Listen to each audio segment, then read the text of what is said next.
The void was an abyss deeper and more unforgiving than any ocean known to man, a canvas of absolute black against which the distant star gems offered no solace, only a stark reminder of infinite uncaring distance. For the blood angels of the Sanguine Aegis, this expanse had been their home for generations, their crusade vessel, the battle barge, Red Vengeance, a defiant speck of light against the encroaching dark. They had been dispatched, nearly a century past, to the outer reaches of Segmentum Ultima, a forgotten mandate to reclaim lost worlds and prosecute Xeno's incursions, an oath sworn in the Emperor's name and sealed in the blood of Baal. Their numbers had been prodigious then, 3 full companies augmented by a host of Imperial Guard regiments and support elements. Now only a fraction remained, a bitter, embattled core of power-armored giants, whose once bright crimson ceramite was dulled by countless battles, scarred by acid, plasma, and claw. The Sanguine Aegis had ventured where no Imperial cartographer had dared to chart, pushing the boundaries of known space into the Maelstrom's shadow. They had faced orcs in asteroid fields, unearthed Eldar ruins on forgotten tomb worlds, and put down human rebellions twisted by the whispers of the great enemy. Each victory was hard won, each loss keenly felt. And with every fallen brother, the shadow that lurked within their noble gene seed grew darker, more insistent. The red thirst was a constant companion, a gnawing hunger for blood that sometimes flared into consuming madness. And then there was the other, the deeper, more terrifying affliction, the Black Rage. It was a curse unique to their lineage, a psychic echo of Sanguinius's death, an unbearable vision of betrayal and sacrifice that, once it took hold, transformed even the most disciplined battle brother into a berserk angel of fury, heedless of pain, thought, or self-preservation. Their current predicament had begun on the desolate world of Xylos, a mineral-rich planet whose surface was a testament to ancient forgotten wars. It was a world that had once boasted a thriving human colony, now reduced to crumbling infrastructure choked by toxic dust storms. Imperial Guard scouts probing the planet's scarred crust had stumbled upon something impossible, something that sent shivers of awe and terror through the Blood Angels' ranks. Deep within a shielded vault, buried beneath layers of slagged plasteel and collapsed durasteel, they discovered a fragment. It was no larger than a man's hand, a tessellated shard of some unknown, unblemished material, radiating a faint, almost imperceptible hum. Initial scans, rudimentary as they were in this deep void, indicated it was a portion of an ancient standard template construct, an STC fragment. The implications were staggering. An STC fragment was a relic of unimaginable value, a key to humanity's golden age of technology, capable of replicating devices, weapons, or even entire fortresses. Its discovery on Xylos, a world designated unviable centuries ago, was a miracle, a desperate spark of hope in the deepening gloom. But the miracle came with a price. Xylos was not entirely dead. Dormant Xenos constructs, like vast biomechanical spiders, stirred to life as the vault was breached, their multi-jointed legs scuttling from subterranean tunnels to reclaim their ancient territory. The Blood Angels fought with grim determination, carving a path through the metallic arachnids, but the cost was grievous. Sergeant Jarek, a veteran of 20 campaigns, succumbed to the Black Rage in the thick of the fighting, his battle cry a mangled roar of Sanguinius's agony, his chainsword a crimson blur until he was swarmed and dragged down. 2 full tactical squads were lost in the fighting, their gene seed impossible to recover from the molten slag the Xenos poured over them. The discovery of the STC fragment, while a beacon of potential salvation, had immediately complicated their already impossible mission. Their orders had been clear: push into the uncharted, reclaim, secure. But contact with Segmentum Command had been lost years ago, a casualty of a vast warp storm that had flared across their path, severing all astropathic links. They were alone, an island of Imperial might in an ocean of hostile unknowing. The Red Vengeance, once a symbol of overwhelming power, now felt like a lonely coffin drifting through the void. Its void shields were sputtering, its plasma drives groaning, and its formidable armory was nearly depleted. The crew, a mix of seasoned voidfarers and desperate recruits from recently reclaimed worlds, moved with the haunted expressions of those who knew their end was near. Captain Lysius, the then acting commander of the Sanguine Aegis, had held the fragment in his gauntleted hand, his mind reeling with the implications.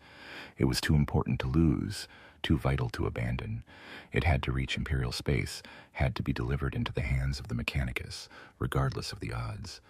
The weight of that decision settled upon him like an anvil forged from adamantium. He knew with a chilling certainty that this fragment, this single piece of ancient technology, would become their ultimate purpose, their final, and perhaps suicidal mission. The retreating movement from Xylos was less a tactical withdrawal and more a desperate flight, a battered remnant of a once proud crusade, carrying a treasure of a bygone age, fleeing deeper into the unknown, pursued by an enemy they could not comprehend, and haunted by the growing darkness within their own souls. The warp storm raged behind them, a fiery gate sealing off their past, pushing them into a future defined by grim desperation and inevitable sacrifice. The long journey home had begun, but none among the Sanguine Aegis truly believed they would ever see it. The retreat from Xylos was less a planned strategic withdrawal and more a frantic scramble into the suffocating depths of the unknown, a desperate dash away from an awakening horror into the colder, more insidious clutches of utter isolation. The battle barge Red Vengeance, once a gleaming spearhead of imperial might, now limped through the void like a mortally wounded beast. Its mighty plasma drives shrieked with an unhealthy whine, demanding constant perilous repairs from servitor crews, whose cybernetic limbs were perpetually coated in grease and plasma coolant. External hull plating was scorched black, pitted by micrometeoroids and scarred by the concentrated fire of forgotten Xenos gunships. Void shields flickered erratically, straining against the cosmic radiation and the sheer malevolence of unmapped space. Life aboard the Red Vengeance had devolved into a grim, silent ritual of endurance. Fuel cells, once plentiful, were now carefully rationed, forcing the vessel into long, silent drifts between infrequent, agonizingly slow warp jumps. Water recyclers, pushed beyond their operational limits for decades, often faltered, delivering brackish, chemical-tasting fluids that barely slaked the thirst of the remaining crew and Astartes. Rations scraped from every forgotten corner of the ship's larders were tasteless nutrient paste and dried synth protein, barely enough to sustain life, let alone the prodigious appetites of transhuman warriors. Disease, a constant companion on any long voyage, began to make inroads, picking off weakened crewmen and even, in rare instances, challenging the genetically enhanced immunities of the Battle Brothers, forcing the apothecaries to expend precious resources on ailments that should have been trivial. Their path was not empty. The void, though vast, was never truly vacant. They encountered remnants of long-dead civilizations, their automated defense platforms firing on instinct, their ghost ships drifting on unseen currents, spectral threats that demanded precious ordnance and invaluable time to bypass. They clashed with scavenger fleets of greenskins, whose ramshackle vessels were as much a testament to orcish stubbornness as they were to outright madness. These skirmishes were brutal, costing them precious fighters and leaving the Red Vengeance's hull further rent. Each engagement, no matter how small, was a miniature apocalypse, further diminishing their numbers, draining their fuel, and stretching the remaining Battle Brothers to breaking point. The Imperial Guard regiments, once numbering in the thousands, were now a few hundred desperate souls huddled in the lower decks, their uniforms tattered, their morale a fragile thing that threatened to snap with every distant tremor of the ship. Their commissars worked tirelessly, their bolt pistols cold reminders of duty, but even their iron will struggled against the creeping despair.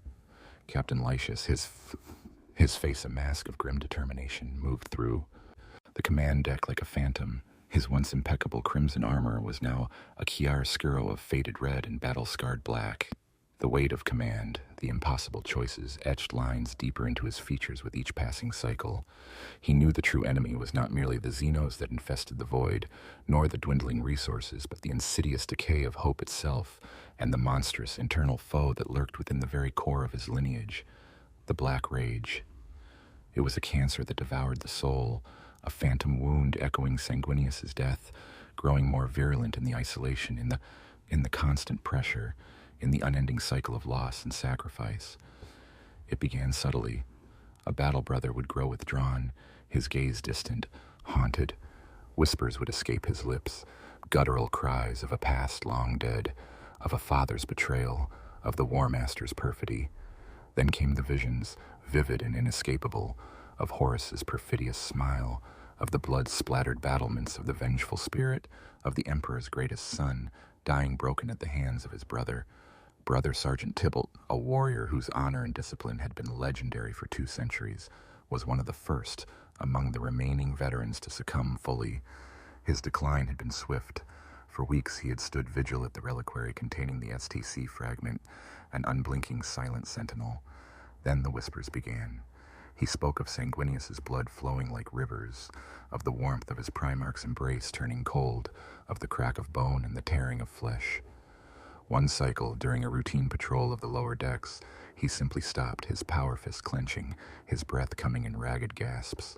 When a junior battle brother questioned his pause, Tybalt turned, his eyes no longer the intelligent, discerning gaze of a veteran, but pools of liquid fury, reflecting a torment born millennia ago.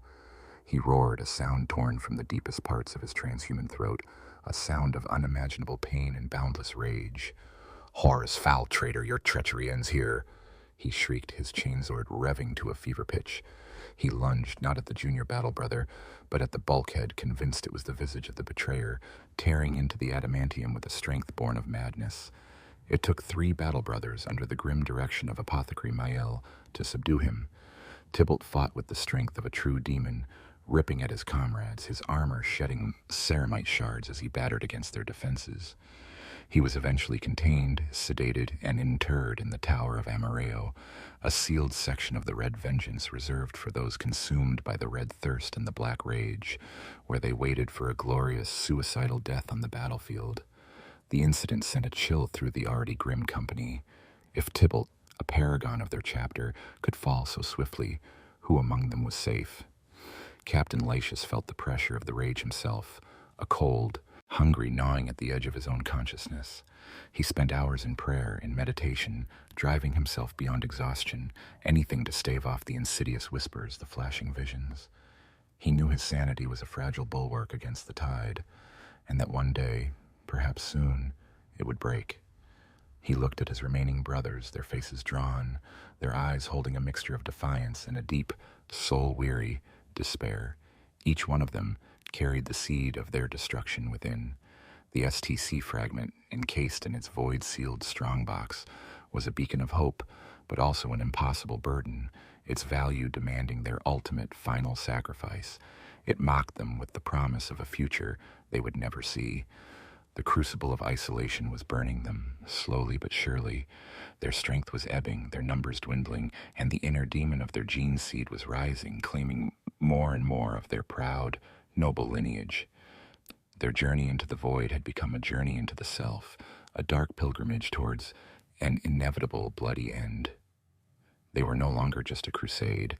They were a doomed procession, carrying a precious fragment of a lost golden age towards a fate none dared to truly contemplate. The galaxy stretched before them, a canvas of endless night, and they were but flickering candles, guttering in the cosmic winds. The Red Vengeance, a ghost in the vastness, continued its torturous drift, its once proud form a testament to endless war and a dwindling hope. The astropathic silence had long ceased to be a mere inconvenience. It was now an immutable reality, a metaphysical wall between them and the Imperium they swore to protect. They were truly alone, marooned in a sea of stars that cared nothing for humanity's struggle. Captain Laetius, in his solitude, often sought the bridge's observation deck, gazing out into the star-flecked blackness. He saw not the beauty of the cosmos, but the yawning maw of an uncaring universe, a monstrous entity poised to devour them all. Then came the flicker, a faint, almost imperceptible tremor in the warp, a ripple that resonated through the psychic void, even through the Red Vengeance's heavily shielded Jeller field. It was not the familiar chaotic churn of a warp storm, nor the measured pulse of an astropathic choir. This was something else entirely, an alien, hungry consciousness radiating across unimaginable distances. Initial readings from the aging Auspex arrays were confusing, almost nonsensical. Impossible speeds, colossal mass signatures, and an unidentifiable energy emissions profile that defied all known Imperial classifications. Lieutenant Arian, the ship's senior navigator and the last remaining member of his ancient warp-sighted lineage, was the first to truly comprehend the horror. His third eye, typically a calm, luminous orb, was wide and bloodshot, its gaze fixed on something far beyond the Red Vengeance's sensors. He staggered back from his console, a guttural cry tearing from his throat. The Great Devourer, it comes, a tide, a consuming darkness. So many, oh, by the golden throne, so many. Captain Lysias rushed to his side, gripping the navigator's trembling shoulder. "Arian, what do you see? Speak plainly." Arian clawed at his own face, his voice a frantic rasp.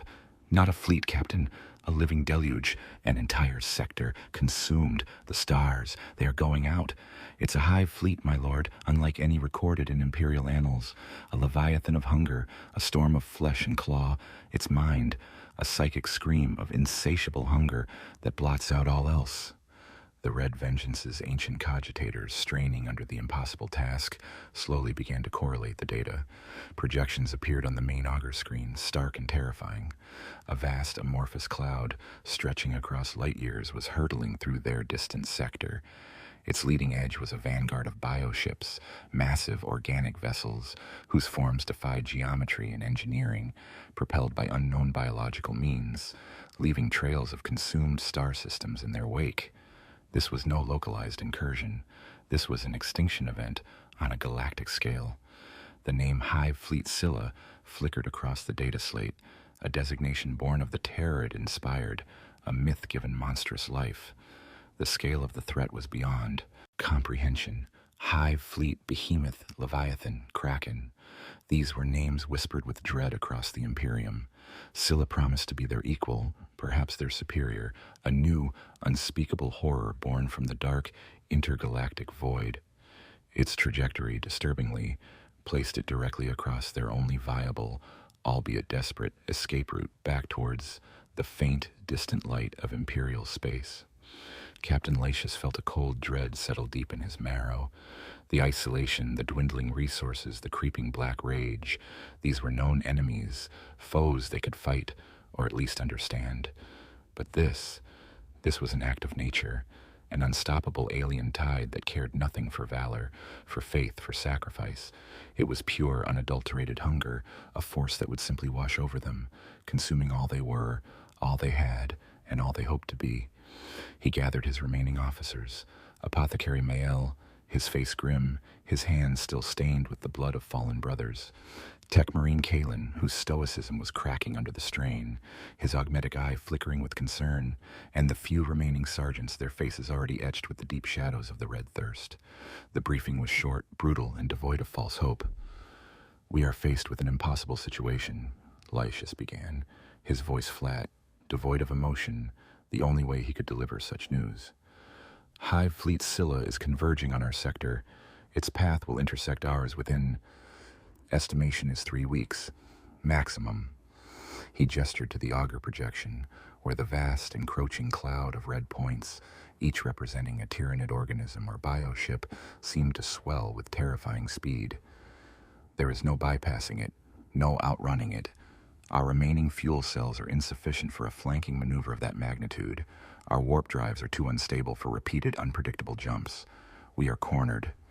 A deep, unsettling silence descended upon the command deck. The truth was stark and undeniable. Their long, arduous journey, their desperate fight for survival, had led them to this cul-de-sac. They were trapped between the unstoppable horror of the Hive Fleet and the unreachable sanctuary of the Imperium. Tech Marine Kalen, ever the pragmatist, cleared his throat. "Captain, our weaponry is severely depleted. We could perhaps inflict damage upon a vanguard bioship, but against a fleet of this scale—" His voice trailed off, the implication clear. It would be a futile gesture, a single spark against a forest fire. Apothecary Mael spoke, his voice unusually quiet. "And the black rage, Captain, the stress of this proximity, the psychic static from the hive mind, it will accelerate the descent. We may find ourselves fighting not just the Xenos, but our own brothers, consumed by the visions." Lysias nodded, his gaze sweeping over his beleaguered officers. "Indeed, our numbers are too few, our resources too scarce. A direct confrontation is suicide, and even then, would only delay the inevitable for hours, perhaps a single cycle." He paused, then slammed a gauntleted fist onto the tactical console, the sound echoing through the suddenly silent bridge. "But we have something they do not, something they must never possess, the STC fragment. It is our only hope, the Imperium's only hope, from this desperate venture. We will not allow it to be consumed. We will not allow it to be assimilated, even if it means throwing ourselves into the maw of the Devourer itself." The grim resolve in his eyes hardened. The mission, once about survival and return, had narrowed to a single stark point of absolute desperation. The Blood Angels of the Sanguine Aegis would not escape Hive Fleet Scylla. They would not return to Baal. Their long-forgotten crusade was destined to end here, swallowed by the darkness. But they would not go quietly, and they would ensure that the vital relic they carried would not be consumed without the most brutal, desperate, and impossible final stand. The true horror of the Tyranid threat was not merely its destructive power, but its utter indifference. It was a cosmic predator, and they were but specks of prey, yet even specks could carry a weapon. The STC fragment, no larger than a power fist and encased within a void-sealed reliquary, was laid upon the hallowed altar of the Red Vengeance's chapter chapel. The space usually reserved for solemn prayer and the veneration of Sanguinius was now grimly utilitarian. Tech Marine Kalen, his servo arm humming softly, meticulously ran diagnostic after diagnostic, each sweep of his augmetic eye revealing the same impossible truth. The fragment hummed with a latent energy, a resonance that spoke of humanity's distant past, a time of unparalleled technological mastery. Captain Lysias stood beside him, his helmet off, his face etched with a mix of awe and dread. "Confirm your readings, Kalen," he commanded, his voice barely a whisper in the sacred silence. "Are we certain of its nature?" Kalen straightened, his gaze fixed on the fragment. "Confirmed, Captain, beyond any doubt. My preliminary analysis, even with our limited resources, points to a partial blueprint for a self-repairing adamantium alloy. A marvel of archaeotech, Captain. Imagine it. Hull plating that regenerates under fire, starship decks that mend themselves, fortifications that are truly impervious. This is not merely a strategic asset, it is a potential paradigm shift for the entire Imperium." The words hung heavy in the air, each one a hammer blow to Lysias's soul. He understood the implications. Adamantium was the backbone of Imperial defense, the material of starship hulls, fortress walls, and the very plates of Astartes power armor. An alloy that could self-repair would revolutionize warfare, making defenses practically impregnable, reducing logistical strains on war-torn sectors, and granting an unimaginable advantage against the myriad foes of mankind. This fragment wasn't just valuable, it was priceless, a treasure beyond rubies and stars. "Its strategic importance, then, is absolute," Lysias concluded, his voice tight. "Its loss is unthinkable. Its assimilation by the Xenos, an unquantifiable disaster. The Tyranids, with their terrifying capacity for biological assimilation and adaptation, could potentially incorporate such a principle into their own bioengineering, creating chitin that repaired itself, carapaces that regenerated as quickly as they were damaged. The thought was enough to curdle blood. The revelation cemented their purpose. Their long, desperate crusade, once a meandering journey through forgotten sectors, now had a definitive, terrifying objective. The survival of the Blood Angels of the Sanguine Aegis was no longer the primary concern.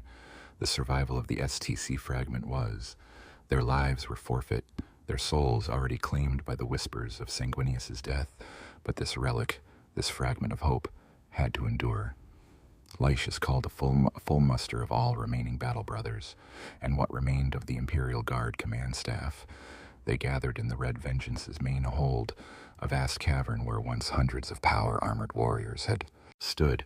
Now only a skeletal force remained, perhaps 60 battle brothers, 2/3 of whom showed clear signs of the red thirst, their eyes a little too bright, their movements a little too tense. A mere 50 Imperial Guardsmen stood alongside them, the last survivors of a once proud regiment, their faces gaunt, their weapons held with a desperate grip. Lysias stood on a makeshift platform, the STC reliquary prominently displayed. He spoke not of victory, for there would be none. He spoke not of glorious triumph, for their end would be grim and unseen. He spoke only of duty, of sacrifice, and of the absolute unyielding importance of the object before them. "Brothers, and you, brave sons of the Imperium," Lysias's voice boomed, amplified by his armor's voxcaster, though its strength was born more of will than of true power. "We are adrift in a void that seeks to consume us. A monstrous hunger approaches, a tide of living terror that will engulf everything in its path. Hive Fleet Scylla is upon us, and its shadow falls across our very souls." A tremor passed through the assembled ranks. The guardsmen exchanged fearful glances, their hands tightening on their laser guns. Even among the Astartes, a few shifted uneasily, the psychic static of the hive mind a maddening hum at the edge of their minds, threatening to stir the black rage. Our mission, once vast and undefined, has narrowed to a single sacred purpose, Lysias continued, his gaze sweeping over each warrior, seeking to imbue them with his own grim resolve. We carry a relic of unimaginable value, a key to humanity's past, a blueprint for its future, a standard template construct fragment. Its loss would be a blow from which the Imperium might never recover. Its assimilation by the Xenos would spell unimaginable doom. He paused, letting the full weight of his words settle. We are few. We are broken. Many of us already hear the whispers of our Primarch's agony, feel the thirst for blood that cannot be slaked. But even in our darkest hour, even as the black rage rises to claim us, our duty remains. This fragment must reach Imperial space, if not in our hands, then by some miracle, by some forgotten chance. And to ensure that chance, we must ensure it is not consumed. Lysias drew his power sword, its force field crackling, a stark blade of light in the dim hold. We will not outrun the Xenos. We will not defeat them in open battle. Our path is one of sacrifice. Our end will be one of glorious fury. We will become the fire in the darkness, a disruption in the seamless hunger of the Great Devourer. We will ensure this fragment, this hope for humanity, survives, even if our very bodies must become the bulwark against its consumption. The guardsmen, though terrified, straightened their shoulders. They had faced unimaginable horrors alongside these crimson giants, and they knew the meaning of true sacrifice. A few raised their laser guns in a defiant salute. Among the blood angels, the Favid whispers of the black rage seemed to coalesce, not into despair, but into a terrible, focused resolve. The knowledge of their doom, combined with the immense value of their charge, forged a new, terrible purpose. Their lives were already forfeit to the curse within them. Now they would offer them up gladly, gloriously, for a cause greater than any single battle brother, greater than even their entire chapter. They would become the impossible obstacle, the final desperate stand. The STC fragment was not just a relic, it was their absolution, their final opportunity for a meaningful death, a chance to rage against the dying of the light with every last drop of blood in their veins. The grim understanding settled over them. Their final act would not be one of tactical brilliance, but of absolute suicidal incandescent fury. The agri world of Veritas was a verdant tragedy, a world whose fertile plains and bountiful oceans had once fed an entire subsector, a beacon of plenty in the vast, starving Imperium. Now it was a world in its death throes, its green mantle being consumed by an advancing wave of chitin and biological horror. Veritas was the last charted Imperial world in the path of the Red Vengeance, an unplanned stop, a desperate gamble for a brief respite, perhaps even a chance to scavenge critical components or fuel from its beleaguered defenses. What they found instead was a world already lost, its defenders fighting a doomed rearguard action against the unstoppable tide of Hive Fleet Scylla. From orbit, Veritas was a horrifying spectacle. Once blue oceans were now swirling vortexes of gray-green biomass, choked with the decaying forms of colossal aquatic xenos and the pulped remains of human vessels. The vibrant green landmasses were rapidly turning a mottled brown, consumed by creeping digestion pools and vast spore chimneys that spewed noxious clouds into the atmosphere. The Red Vengeance's sensors painted a grim picture, a planet-wide war zone, with Imperial defenders making scattered, isolated stands against overwhelming numbers. Captain Lysias, watching the destruction unfold on the main view screen, felt a familiar knot of despair tighten in his gut. There was no reprieve here, only another funeral pyre in the making. Yet there was a glimmer of opportunity. The sheer scale of the ground battle meant a chance, however slim, to slip through the chaos. Their objective wasn't to save Veritas. It was to use the world's desperate struggle as a shield, a distraction, to facilitate their own impossible journey. A desperate broadcast pierced the Red Vengeance's static-laden Vox channels, a garbled plea for aid from Governor Militant Kestrel, the last Imperial commander on Veritas. This is Governor Militant Kestrel of Veritas to any Imperial vessel. We are overwhelmed. Hive Fleet Scylla has breached our last defensive lines. Our generators are failing. Our garrison's collapsing. For the Emperor's sake, send aid. We are being eaten alive. The transmission ended abruptly, a burst of static followed by a chilling alien shriek. Lysias made a decision that tore at his already burdened soul. He would not send aid. He could not. Every remaining battle brother, every last guardsman, every ounce of fuel and ordnance was committed to the STC fragment's survival. To divert even a single squad would jeopardize everything. It was a choice that exemplified the grim calculus of the 41st millennium. The greater good demanded unthinkable sacrifices. A single Thunderhawk gunship, the Crimson Aegis, was prepped for a rapid, surgical insertion. Its hull was reinforced, its engines pushed to their limit, and its weapon systems loaded with the last of their specialized anti-Xenos ordnance. Captain Lysias would lead the spearhead himself, a mere dozen Blood Angels, all of them veterans, all of them teetering on the precipice of the Black Rage. Their mission, to land at the outermost perimeter of Veritas's last bastion, the collapsing fortress city of Fort Kestrel, and attempt to salvage any viable components from its falling defenses, or at the very least, secure a safe path through the planet's ravaged surface before the Hive Fleet's ground forces could fully consolidate. As the Thunderhawk plunged through Veritas's choking atmosphere, the scene below was one of unmitigated horror. Spore clouds blotted out the sun, turning the sky in sickly yellow-green. Vast chasms of raw, pulped earth stretched for kilometers, where digestion pools had already claimed entire forests and towns. Giant biotitans, their forms grotesque parodies of ancient beasts, stalked the ruined landscapes, their weapon appendages spitting corrosive goo and razor-sharp projectiles.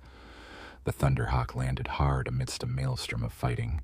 Imperial guard bunkers, their adamantium walls scarred and breached, were overrun by waves of termagants and hormagaunts. Lehman rust tanks, their tracks mangled, lay overturned, their crews slaughtered. The air was thick with the stench of gore, ozone, and the cloying fungal scent of Tyranid biomatter. The Blood Angels, their crimson armor stark against the desolation, burst from the Thunderhawk, chainswords roaring, bolt gun barrels spitting death. Captain Lysias at the forefront moved with a controlled fury, his power sword carving through swarms of gaunts, his bolt pistol delivering precise, explosive headshots. But even their transhuman might was a mere drop in the ocean of Xenos. The sheer weight of numbers was suffocating. They fought their way towards a major supply depot, a desperate hope that some vital part might have survived. Along the way, they witnessed the fall of the last redoubts of Veritas. A squad of Cadian shock troopers, their uniforms covered in blood and grime, were making their last stand around a downed commissar, their laser guns firing until their power packs ran dry, only to be overwhelmed by a tide of Ripper swarms. A company of Valhallan ice warriors, their faces grim, sang ancient war hymns as they were torn apart by a charging Carnifex. The psychic screech of the hive mind grew louder, a maddening cacophony that hammered at the minds of the Blood Angels. Lysias felt the familiar tremor, the growing fury within him. He saw it in his brother's eyes, the distant, haunted look, the increased ferocity in their blows, the whispers of Sanguinius's name turning to guttural roars. Brother Sergeant Kalen, his face a mask of primal rage, screamed defiance at a tyrant guard before leaping onto its back, plunging his combat knife repeatedly into its armored carapace until he was torn apart by its scything claws. He fell, consumed, but not before taking the monstrosity with him. They reached the supply depot, its doors torn open, its contents picked clean, only a few disabled. Transport vehicles remained, their engines scavenged. There was nothing for them here, nothing but death. Their mission was a failure. As the Blood Angels prepared to withdraw, realizing the futility of their task, a wave of Tyranid warriors descended, supported by a monstrous Trigon emerging from the shattered earth. Trapped, outflanked, and outnumbered by hundreds to one, the small force of Blood Angels found themselves in their own last stand on Veritas. The few remaining guardsmen, realizing their time had come, screamed defiance and emptied their clips into the oncoming horde, buying precious seconds. Captain Lysias, his armor cracked, his breath coming in ragged gasps, knew it was over. His vision blurred, not from fatigue, but from the encroaching red thirst, the rising black rage. He saw not the Tyranids, but the treacherous legions of Horus, the bloody battlements of the vengeful spirit. He heard the dying words of his Primarch. He embraced the fury. "For Sanguinius, for Baal, for the Emperor," he roared, launching himself into the oncoming swarm, his power sword a crimson blur, each strike a testament to centuries of martial prowess, amplified by the consuming madness. They fought with a suicidal abandon, their bolt weapons firing until they ran dry, their chainswords tearing through chitin and flesh, their power fists crushing bone. One by one, the Blood Angels fell, swallowed by the living tide, their final roars of defiance echoing in the desolate air. Captain Lacius himself was swarmed, his armor ripped apart, his flesh torn. He saw the talons coming, felt the searing pain, and then only the blessed darkness and the final beautiful vision of his Primarch's glorious bleeding form. But not all were lost. In the chaos of the desperate breakout, a single battered drop pod, a relic scavenged from a previous battlefield, had managed to extract a handful of Battle Brothers and the vital STC fragment, following a contingency order given by Lacius before their insertion. This small, broken remnant of the Sanguine Aegis, led by the stoic veteran Sergeant Varkas, now Captain Varkas, had barely escaped Veritas's fall, carrying not just the STC, but the immense burden of Lacius's sacrifice. Their faces were grim, their armor scorched, and the shadow of the black rage now clung to them like a physical shroud, thicker and more insistent than ever before. Veritas was lost, the Red Vengeance was alone, and the Great Devourer was closing in. The void was a silent witness to their grim passage. The Red Vengeance, its external hull scarred and gaping from the maelstrom of Veritas's fall, was a derelict ghost, a tomb ship carrying the remnants of a forgotten crusade. Within its shattered command deck, Captain Varkas, newly elevated by the brutal attrition of war, stared at the flickering auger display. The ghost of Captain Lacius still haunted the space, his last command, his final sacrifice, a fresh wound in Varkas's soul. Varkas was a grizzled veteran of nearly 3 centuries, a warrior whose face bore the marks of countless campaigns, each scar a testament to his unyielding resilience. His once bright crimson power armor, now patched with scavenged plates and scorched black in places, seemed to absorb the light, reflecting the darkness within him. He was a blood angel to his core, bound by the solemn oaths of Baal, yet unlike many of his brethren, Varkas possessed a rare, chilling clarity. He felt the red thirst, a constant, gnawing hunger in his very blood, a primal urge that sometimes threatened to consume him whole. And he saw the black rage, a terrifying specter that danced at the periphery of his consciousness, a constant whisper of Sanguinius's agony, beckoning him to succumb to glorious madness. But Varkas had, by some grim twist of fate, always managed to hold it at bay. He had seen brothers fall to its embrace, their noble spirits transformed into berserker angels. He had mourned them, honored them, and then moved on, carrying their sacrifice as a heavy cloak. This resilience, this iron grip on his sanity, now made him the de facto commander of the Sanguine Aegis' final, doomed remnant. He was the last sane officer, the last bulwark against absolute despair, the one who bore the impossible burden of guiding his maddened brethren towards a fate they all knew would be their last. His burden was immense. Of the 60 Blood Angels who had begun the Veritas insertion, only 6 had returned to the Red Vengeance, salvaged from the fringes of the battle by the last functional Thunderhawk, the Crimson Aegis. They were grim phantoms, their armor broken, their minds battered. 3 of them, Brother Sergeant Kale, Brother Custodian Theron, and Brother Chaplain Argus, showed unmistakable signs of having fully succumbed to the black rage. Their eyes held no recognition, only a burning, incandescent fury, a thirst for glorious, bloody death. The other 3, including veteran Brother Marius and Apothecary Morian, were teetering on the edge, their sanity a brittle thing, their will stretched to breaking. Varkas gazed at the holographic representation of the STC fragment, housed securely in its reliquary, now chained to the floor of the command deck. It was a beacon of hope, yet also a terrible master, demanding everything. Its value justified every loss, every sacrifice, every moment of torment. But Lacius's sacrifice, the decimation of their forces on Veritas, had hammered home a brutal truth. They could not fight the Hive Fleet, not in open combat, not on a planetary surface, not even in the void. They were too few, too broken. The logical, tactical mind of Varkas, sharpened by centuries of war, began to piece together a new, audacious, utterly suicidal plan. If they could not outrun the Leviathan, they would dive into its maw. If they could not defeat its forces, they would disrupt its very being. The STC fragment had to be preserved, and the only way to do that was to deny the Tyranids the chance to consume and assimilate it. He called his last remaining sane officers, Apothecary Morian, a grim-faced medic whose hands trembled slightly as he tended to the wounded, and Tech Marine Kalen, miraculously recovered from Veritas, his augmetic eye now fixed with a haunted intensity to the command bridge. Even Brother Chaplain Argus, though clearly lost to the black rage, stood beside them, his Crozius Arcanum humming with latent power, his eyes fixed on some unseen vision of Sanguinius's glorious death.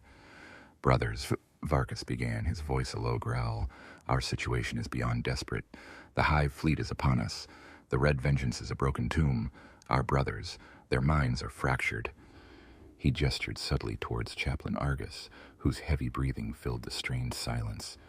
"We cannot fight them head-on, not any longer, but we have one last card to play, one final desperate gamble for the Imperium."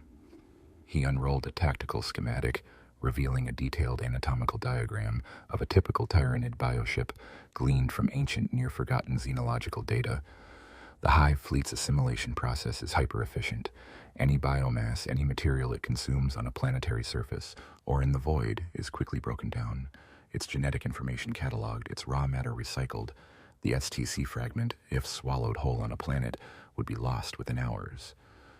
But, Varkas continued, his voice hardening, if it were to be introduced deep within a bioship, specifically into its primary digestion pools, the immense density and advanced nature of the fragment, combined with an unexpected disruption, might just prevent its immediate assimilation. It might buy the Imperium centuries, millennia, to eventually recover it, if, by some miracle, any of this bioship were to survive and be discovered. Morian stared at him, his face pale. "Captain, you speak of a suicidal insertion, a direct penetration of a Tyranid bioship's internal anatomy. No Imperial vessel has ever attempted such a feat and survived. It is the heart of the beast itself." "Indeed, Apothecary," Varkas replied, his eyes cold and unwavering. "We will not survive. Our survival is no longer the objective, the STC fragment is, and if we must become the disruptive element, the grain of sand in the Devourer's throat, then so be it." He looked at the chaplain, whose battle lust was palpable, a low thrumming energy in the air. "Chaplain Argus, your brothers in the Tower of Amareo, those consumed by the rage, they are restless. They cry for battle, for a glorious death." Argus, his face contorted in a silent scream of agony and ecstasy, simply nodded, a feral grin spreading across his lips. "They yearn for the angel's embrace, Captain, for the final, purifying flame." "Then we shall give it to them," Varkas declared, his voice firm, echoing with grim resolve. "We will arm them. We will lead them. We will unleash their holy fury upon the heart of the beast. They will be the disruption. They will be the fire. They will be the impossible impediment to the Xenos' hunger. And the STC fragment will be their legacy, their final silent victory." The plan was madness, pure and unadulterated, to deliberately seek out a Tyranid bioship, to penetrate its living hull, and to hurl themselves and the precious STC fragment into its biological digestive system, knowing it meant utter annihilation. But for the last blood angels of the Sanguine Aegis, tormented by the black rage and burdened by an impossible relic, it was not madness. It was their only path. It was their final, sacred duty. Varkas, the last sane officer, felt the cold weight of his command. He would lead his brothers, even those lost to madness, to their final, glorious end. His burden was not merely to command, but to orchestrate their ultimate, meaningful sacrifice. The Crimson Aegis, the last functional Thunderhawk gunship of the Sanguine Aegis, hung like a wounded predator in the void, its navigation lights dimmed, its thrusters barely simmering. Hive Fleet Scylla was no longer a distant threat. It was a physical, terrifying presence. A colossal bioship, a living leviathan designated Biovessel Alpha 7 by the Red Vengeance's dying sensors, drifted like a malignant moon against the backdrop of a distant, devoured sun. Its organic hull pulsed with faint, bioluminescent light, its countless chitinous vents expelling clouds of noxious spores into the vacuum. It was a predator in repose, siphoning the last vital energies from a consumed star system. This was their target, not for destruction, but for violation. Captain Varkas, now adorned in his battle-scarred artificer armor, stood in the Thunderhawk's cramped troop bay, surrounded by the last of his blood angels. The air was thick with the tang of ozone, stale recycled oxygen, and the metallic scent of fear and bloodlust. His gaze swept over his brothers, his heart a heavy stone in his chest. Of the 6 blood angels who had returned from Veritas, only 3 were still lucid enough to operate without direct guidance. Apothecary Morian, his face a grim mask of surgical precision. Tech Marine Kalen, his augmetics whirring softly as he double-checked the STC reliquary's seals. And veteran Brother Marius, a quiet warrior whose eyes burned with a cold, almost despairing resolve. The other 3 were fully consumed. Brother Chaplain Argus, a towering figure even among Astartes, stood unmoving, his Crozius Arcanum clutched in a white-knuckled grip, his lips moving in silent, blood-soaked prayers to a shattered Primarch. His eyes, though fixed on an inner vision, held a terrifying intensity, a promise of utter devastation.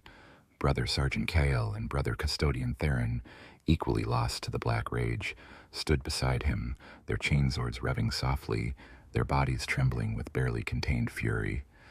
They were no longer men, but living manifestations of Sanguinius's dying agony, angels of death waiting for their final, glorious release. The STC reliquary, a cube of reinforced adamantium and unknown alloys, was positioned centrally in the troop bay, secured by adamantium chains to the deck plating. Kalen had spent the last cycles reinforcing its seals, adding layers of ablative armor, and even incorporating a short-range distress frequency beacon, a desperate, almost superstitious act, hoping that if by some cosmic improbability the fragment survived, it might one day be found. All systems nominal, the pilot's voice crackled over the internal comms, approaching target at sublight using bioluminescent emissions as cover. Varkas nodded grimly. The plan was audacious in its simplicity. Use the Thunderhawk's remaining stealth systems to approach Biovessel Alpha 7, breach its organic hull with a combination of melta-charges and power weapons, then penetrate deep within its interior, aiming for the primary digestion pools. The Blood Angels, particularly those gripped by the Black Rage, would act as the disruptive element, their suicidal fury, creating enough localized chaos to prevent the immediate, perfect assimilation of the STC fragment. "Remember your training, brothers," Varkas voxed, his voice steady, despite the churning dread in his gut. "This is not a battle for victory. This is an act of defiance, an act of preservation. We deny the Devourer. We secure the future for the Emperor and for Sanguinius." The Thunderhawk lurched, its magnetic clamps engaging with the bioship's chitinous hide. The dull thud resonated through their armor. "We're in position, Captain," the pilot reported. "Breaching charges prepped." Tech Marine Kalen moved with practiced precision, his servo arm extending to plant a series of melta-charges against the living hull. The charges detonated with a muffled thud, the superheated gases melting through layers of bioflesh and chitin. A gaping maw was torn open in the bioship's side, exhaling a cloud of fetid, humid air. "Breach successful," Kalen confirmed, his voice devoid of triumph, only a grim satisfaction. "Atmosphere is breathable, but highly corrosive. Biological activity detected. Welcome to the maw of the Leviathan." Varkas ignited his power sword, its blue energy crackling, a stark contrast to the crimson of his armor. He looked at his maddened brothers, their eyes burning with the visions of Baal, their hands twitching in anticipation of the slaughter. This was their moment. This was their purpose. "Chaplain Argus! Sergeant Kael! Brother Theron!" Varkas bellowed, his voice cutting through the tension. "Your moment of glory is at hand! Avenge the angel! Let your fury purify this abomination for Sanguinius!" The 3 battle brothers roared, a horrifying chorus of primal rage and ancient grief. Chaplain Argus surged forward, his Crozius Arcanum slamming into the organic breach with astonishing force, tearing open flesh and bone. Kael and Theron followed, their chainswords ablur, screaming the names of Sanguinius and Baal as they vanished into the gaping maw, their rage a living fire. They were the tip of the spear, the first wave of a suicidal assault meant not to destroy, but to confuse, to disrupt, to create a localized chaos the hive mind could not immediately account for. Varkas, Morian, Marius, and Kalen followed, each carrying a heavy flamer. Their task was to clear a path, to create a temporary corridor of fire and death, allowing Kalen to transport the STC fragment deeper into the monstrous interior. The Thunderhawk pilot, his duty done, would then seal the breach and attempt to escape, though all knew his chances were nil. As Varkas plunged into the living corridors of Biovessel Alpha 7, the stench of its internal organs assaulted him. The air was thick and moist, laden with the metallic tang of blood and the sweet, sickly aroma of biological processes. The walls were flesh, pulsing with unseen life, lined with sinews and veins that writhed under the pressure of his gauntleted hand. Bioluminescent fungi provided a dim greenish light, casting grotesque shadows that danced like phantoms of the damned. The sounds of combat, the roars of his enraged brothers, the screams of newly awakened Xenos organisms echoed from the twisting passages ahead. He felt the cold tendril of the black rage brush against his own mind, an enticing whisper promising release from the crushing weight of his command. But Varkas pushed it back, his will an adamantium wall. Not yet. His duty was not merely to die, but to ensure the STC fragment reached its impossible destination. This was the first step into the maw, the desperate plunge into the heart of the Devourer. They were entering a living, breathing nightmare, and they would leave nothing but a trail of blood and the lingering scent of glorious, tragic sacrifice. The interior of Biovessel Alpha 7 was a nightmare made manifest, a labyrinth of organic terror where every passage pulsed with unseen life and every shadow concealed potential death. The air, thick and humid, was a noxious cocktail of ammonia, formic acid, and the sickly sweet scent of biological processes. Veins and arteries the size of tree trunks snaked across fleshy walls, shimmering with a wet, iridescent sheen. Luminescent fungi, like monstrous fleshy anemones, cast an eerie green glow upon the winding corridors, highlighting rivulets of viscous fluids that oozed from unseen orifices. The constant hum of the bioship's internal organs, a deep, resonant thrum, vibrated through Varkas's armor, a bass note beneath the frantic symphony of battle. Captain Varkas, with Apothecary Morian and veteran brother Marius at his side, pushed deeper into the living vessel, followed by Tech Marine Kalen, who carefully maneuvered the STC reliquary, now mounted on a heavily armored grav sled, through the constricted passages. Ahead of them, the sounds of utter carnage echoed, the guttural roars of his brothers lost to the black rage, the wet rending of chitin, the shriek of Tyranid bioforms. Chaplain Argus, Sergeant KL, and Brother Theron were already unleashed, carving a path of suicidal devastation. Varkas could feel the hive mind's psychic presence, a pervasive, hungry awareness that pressed against his own will, seeking to unravel his sanity. It was a cold, alien intelligence, vast and terrifying, capable of coordinating millions of organisms with horrifying efficiency. But his brothers in their rage, their minds severed from reason, were anathema to this psychic order. Their unthinking fury, their singular focus on slaughter, was an unpredictable anomaly, a localized chaos that confused the hive mind, forcing it to react rather than merely assimilate. They encountered the bioship's internal defenses almost immediately. Gaunt variants adapted for close-quarters combat within the organic confines swarmed from fleshy alcoves, their scything claws and bioweapons spitting corrosive fluids. Broodlords, their forms grotesque and powerful, emerged from pulsating cysts, their talons dripping venom. Varkas's flamer roared to life, a gout of promethium incinerating a wave of termagants, their chitin popping and blistering, their screams echoing briefly before they were reduced to ash. Morian, his bolt pistol barking, provided covering fire, while Marius, a grim avenger, swept his chainsword through any Xenos that dared approach Kalen and the precious STC. But the sheer numbers were overwhelming. Each corridor they cleared was soon refilled, each Xenos slain replaced by two more. The bioship itself seemed to be adapting, new biological defenses growing from the walls, narrowing passages or extruding razor-sharp chitinous blades to impede their advance.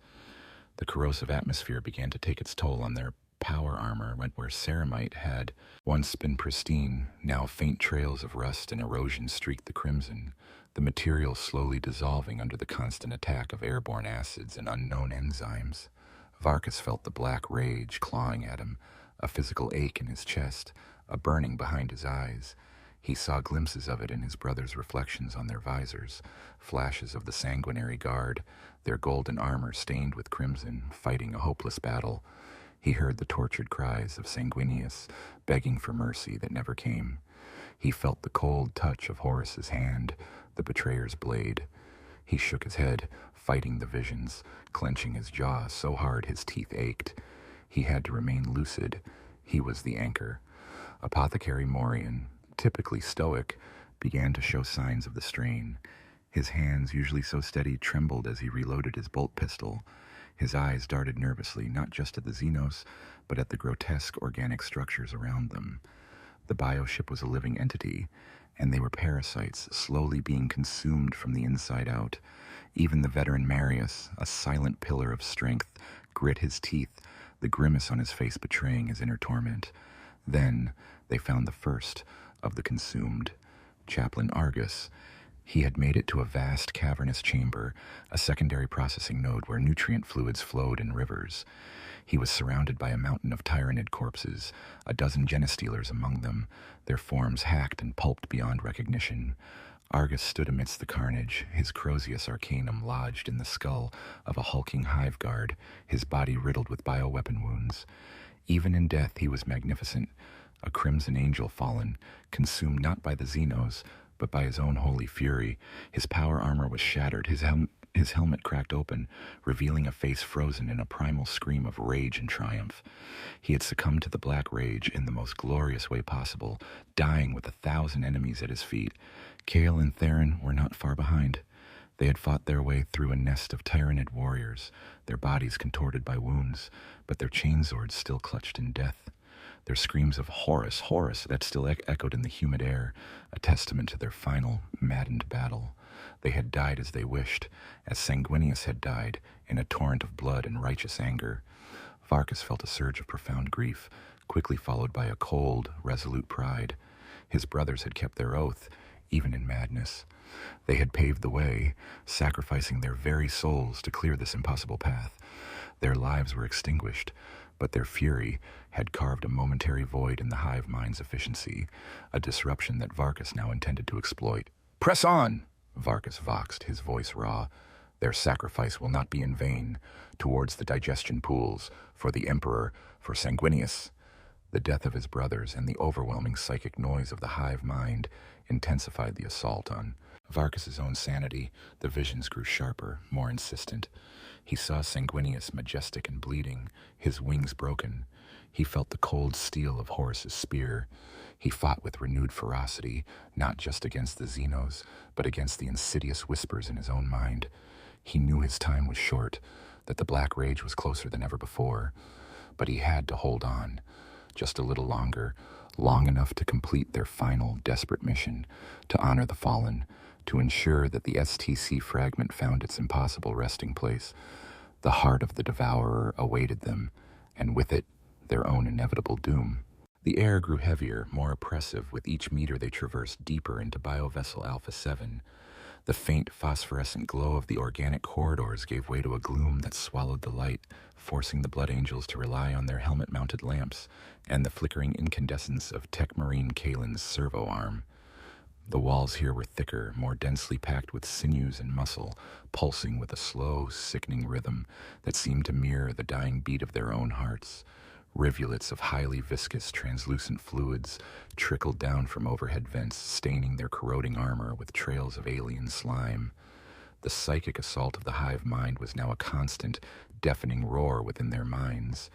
It was no longer a distant static, but a crushing wave of alien consciousness, a direct assault on their sanity. Varkas felt it acutely, 1,000 voices whispering of annihilation, of inevitable consumption, of the futility of resistance. The visions intensified, flashing across his mind's eye with brutal clarity, the battlements of the vengeful spirit, a broken Primarch, a traitor's smile. The black rage coiled within him, a ravenous beast, straining at its leash, yearning for release. He clenched his gauntleted fists, his knuckles white, his will an adamantium plate against the psychic tide. Not yet. Not until the mission was complete. Veteran Brother Marius, once so stoic, stumbled, his bolter clattering against the organic floor. His breath came in ragged gasps, his hands flying up to clutch at his helmet. "The voices, Captain," he gasped, his voice distorted by the vox. "They whisper of the betrayal, of the blood. I see him. I see Horus." His eyes, visible through the cracked lenses of his visor, were wide with terror and burgeoning rage. Apothecary Morian, his own face pale, rushed to Marius's side, administering a potent cocktail of sedatives directly into his neck through a suit port. The chemicals would offer a brief reprieve, a fleeting moment of lucidity, but Morian knew it was a temporary measure. The black rage, once fully ascendant, could not be chemically subdued. "How much longer, Kalen?" Varkas voxed, his voice betraying none of the internal battle raging within him. "Approaching the outer membrane of the primary digestion pools, Captain," Kalen replied, his augmetic eye glowing brighter as he scanned their surroundings. The grav sled carrying the STC fragment glided silently behind him, a small beacon of hope in the encroaching gloom. "Bio readings are anomalous. The internal pressures are immense. The environment is extremely hostile." As they moved deeper, the flora and fauna of the bioship's interior grew stranger, more terrifying. Glands on the walls pulsed, releasing digestive enzymes directly into the air. Specialized xenos bioforms designed for internal defense scuttled from hidden crevices. Organisms resembling giant venomous centipedes unfurled themselves from the shadowy ceiling, dropping onto the passageway, their numerous legs tipped with barbed talons. Their attacks were relentless, forcing the remaining Blood Angels to fight with a savage, desperate efficiency, conserving their dwindling ammunition. Varkas, wielding his power sword and a single combat knife, engaged a multi-limbed monstrosity that resembled a distorted spider crab. Its carapace deflected his bolter fire, but his power sword hummed through its joints, severing limbs with surgical precision. Each blow was fueled not just by training, but by the growing, gnawing fury of the red thirst, the almost unbearable need to taste alien blood. He felt the visions of Sanguinius's glorious last stand, the betrayal, the pain, the rage, pressing in on him, threatening to overwhelm his reason. A potent sedative coursed through Marius's veins, granting him a brief, painful clarity. He looked at Varkas, his eyes filled with a desperate plea. "Captain, it is coming for me, the black rage. I can feel him, Sanguinius, the screams." He swallowed hard, his voice barely a whisper. "Let me go, Captain. Let me have my glory. Let me pave the way." Varkas looked at his brother, his heart heavy. He knew this moment would come. "No, Marius," he said, his voice firm. "Not yet. Your fury will be needed, but not here. Not now. Hold on, brother, for a little while longer." He knew it was a cruel burden he placed upon Marius, to deny him the release of the black rage, to force him to endure the torment of consciousness until the final, most desperate moment. Kalen suddenly stopped, his servo arm extending to point. "Captain, the threshold. We are at the final membrane. Beyond this lies the primary digestion pool." Before them, the organic corridor widened into a vast cavernous space. A pulsating, semi-translucent membrane, shimmering with viscous fluids, formed a colossal wall, stretching up into the unseen gloom. Behind it, a dull orange light glowed, casting an infernal radiance. The hum of the bioship's internal processes grew deafening, a visceral roar that vibrated through their very bones. The air here was thick with the scent of raw meat, enzymes, and something else, something indescribably alien and horrifying. But the horror was not merely external. As Kalen spoke, Marius's eyes glazed over. The last shred of his sanity snapped. The sedatives failed. He dropped his bolter, his chainsword revving to a fever pitch. He looked at Varkas, but saw not his captain, but the monstrous, treacherous form of the War Master, Horus himself. "Horus!" Marius roared, a guttural sound torn from the deepest part of his soul, a sound of millennia of anguish and rage. "You will not defile the angel. You will not claim Baal." He launched himself forward, not at the membrane, but at the unseen foe that only he could perceive, a phantom of the past, given hideous life by his shattered mind. Varkas watched with a grim, tragic resignation. Marius had succumbed, but his rage, his glorious suicidal fury, would still serve its purpose. "Let him go, Morian," Varkas commanded, his voice tight with pain. "He makes his own path." Marius slammed into the membrane, his chainsword tearing at the resilient organic tissue, screaming defiance at a foe that wasn't there. His raw strength, amplified by the black rage, began to carve a passage, a temporary breach, in the bioship's final defense. The psychic shockwave of his fury was like a bell tolling in the hive mind, a localized anomaly that would draw its attention, distract its all-consuming focus. Varkas felt the black rage surge within him again, stronger than ever, threatening to consume him. The visions of Sanguinius's final stand were no longer flashes, but a continuous, horrifying panorama. He tasted blood in his mouth, though it was not his own. He heard the dying words of his Primarch echoing in his very bones. But he held on, his mind a razor's edge, his gaze fixed on the glowing membrane. On Marius's maddened, glorious battle, the crucible of the black rage was burning them, consuming them, but in their final, fiery self-immolation, they would light a path, however brief, for humanity's future. The immense, pulsating membrane finally yielded. Veteran Brother Marius, screaming defiance at a spectral Horus, tore a ragged, gashing hole in the organic tissue before he was overwhelmed by specialized internal defense bioforms that swarmed from within the breach, their forms like grotesque, multi-limbed slugs with razor-sharp mandibles. He fell, consumed by both the Xenos and the black rage, his final guttural roar swallowed by the churning horror beyond. But his sacrifice had bought them a passage. Captain Varkas, Apothecary Morian, and Tech Marine Kalen, pushing the grav sled with the STC fragment, plunged through the breach. The sight that greeted them was truly apocalyptic. They had arrived at the precipice of the primary digestion pool, a colossal churning ocean of dissolution that filled a cavern so vast its upper reaches were lost in a haze of acidic mist. This was the heart of the Devourer. The pool itself was a turbulent sea of glowing, corrosive enzymes, bubbling and frothing with an unholy energy.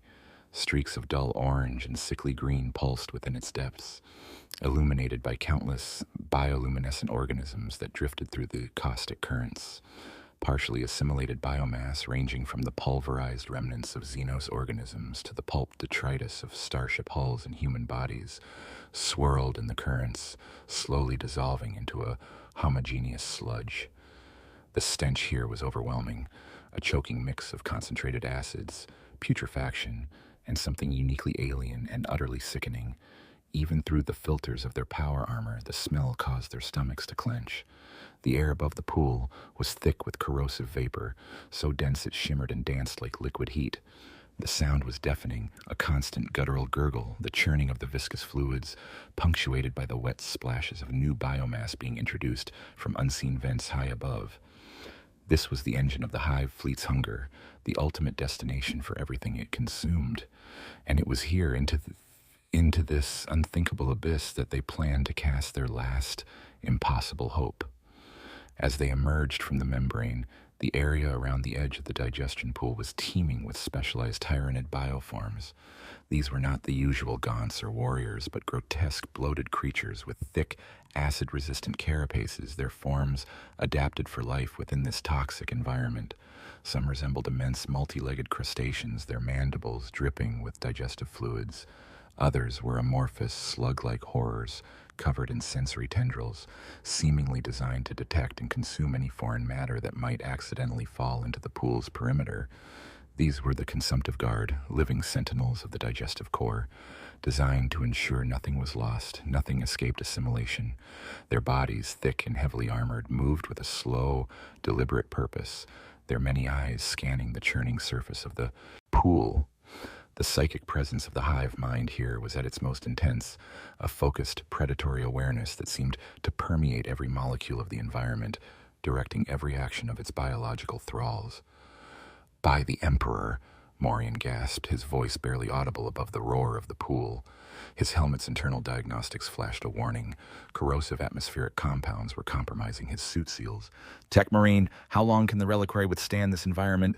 Varkas barked, his eyes scanning for a tactical advantage, a weak point, anything. "Minimal integrity for direct immersion, Captain," Kalen responded, his voice strained. "Its void-sealed casing is designed for the void, not a hyperacidic, enzyme-rich digestion pool. We must cause a significant disruption to delay assimilation. Without it, the fragment will be gone in minutes, its data integrated." Before Varkas could formulate a response, the consumptive guard reacted. The amorphous slug-like horrors at the edge of the pool, sensing their presence, extruded long, whip-like tendrils, tipped with barbed hooks, that lashed out, seeking to ensnare them. One tendril wrapped around Kalen's servo arm, attempting to drag the tech marine in the grav sled towards the acidic depths. "Never!" Kalen roared, his augmetic eye glowing with fury. He severed the tendril with his power axe, sparking against the alien tissue. Varkas ignited his power sword, its blue energy a stark contrast to the sickly green glow of the pool. "For Baal, for Sanguinius, hold them back!" The three remaining Blood Angels launched their final desperate offensive. Varkas, now feeling the black rage tightening its grip, moved with a savage grace, his power sword a blur of destructive energy, severing limbs and heads from the grotesque Xenos. His movements were becoming less precise, more primal, driven by the pure, unadulterated fury that now coursed through his veins. He heard the echoes of Sanguinius's battle cry, a roar of righteous vengeance that mingled with his own. Morian, his bolt pistol spitting fire, took down several of the crustacean-like creatures, their thick carapaces cracking under the explosive force of the bolts. But even his enhanced speed and reflexes were no match for the sheer number of organisms. One of the slug-like horrors lunged, spewing a stream of highly concentrated acid that struck Morian's chest plate. The ceramite hissed and smoked, rapidly dissolving. The apothecary stumbled, a choked cry escaping his lips as his armor breached, and the acid began to burn through his flesh. "Morian!" Varkas roared, rushing to his brother's aid. But it was too late. Morian fell to his knees, his weapon clattering, his body racked with pain as the corrosive enzymes began their deadly work. He looked at Varkas, his eyes wide with a final desperate plea, before his helmet disintegrated and his face began to melt. His life ended not in a glorious charge, but in a horrific, agonizing dissolution. Now only Varkas and Kalen remained, a grim duo at the edge of the abyss. The STC fragment, mounted on the grav sled, hummed defiantly. The consumptive guard pressed in, their numbers seemingly endless, their purpose absolute, to protect the sacred digestive process of the hive. Varkas felt his sanity finally begin to unravel. The visions of Sanguinius were no longer mere flashes. They were a complete, overwhelming reality. He was on the vengeful spirit, facing the traitor Horus, the weight of a dying Imperium resting on his wings. The pool before him was not a biological horror, but the very eye of chaos, the gaping maw of treachery. He bellowed a challenge, a primal, rage-filled roar that ripped through the bioship's organic confines. "Horus! I deny you! I deny you your victory!" His power sword pulsed brighter, its energy flaring with a destructive intensity. He was no longer Captain Varkas, but a maddened echo of his Primarch, a furious angel determined to inflict a final, impossible blow against the ultimate betrayer. His purpose was singular, absolute: vengeance, death, and an unholy disruption of the enemy's very essence. The final stand had begun, not just against the Xenos, but against the insidious darkness within, a darkness now fully embraced, gloriously unleashed.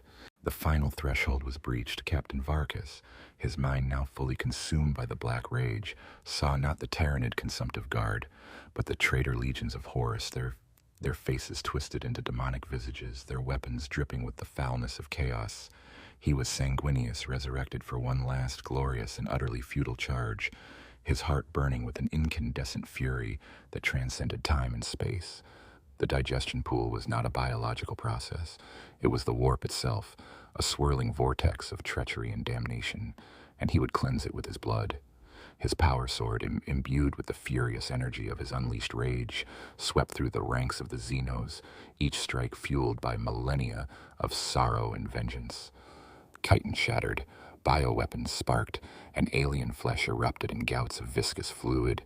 He moved with a speed and ferocity that defied belief, a crimson blur against the sickly green glow of the pool, utterly heedless of the wounds he sustained. Talons ripped at his armor, bioacid splashed against his helmet, but he felt nothing but the consuming agony of his Primarch, the glorious, righteous anger that made him invincible. Tech Marine Kalen, the last vestige of cold reason in this inferno of madness, was a phantom at Varkas' side. His augmetic eye flickered frantically, calculating trajectories, assessing risks, even as the corrosive atmosphere ate away at his bionics, and the psychic scream of the hive mind battered at his already fractured mind. He understood Varkus's madness, understood its tactical utility, grim as it was. His duty was to ensure the STC fragment reached its destination, to exploit the opening Varkus's berserk fury was creating. The grav sled, laden with the STC reliquary, bounced precariously over the fleshy outgrowths and organic debris that littered the edge of the digestion pool. Kalen's servo arm, though sparking and groaning from the strain, kept the precious cargo steady, pushing it forward with an almost desperate urgency.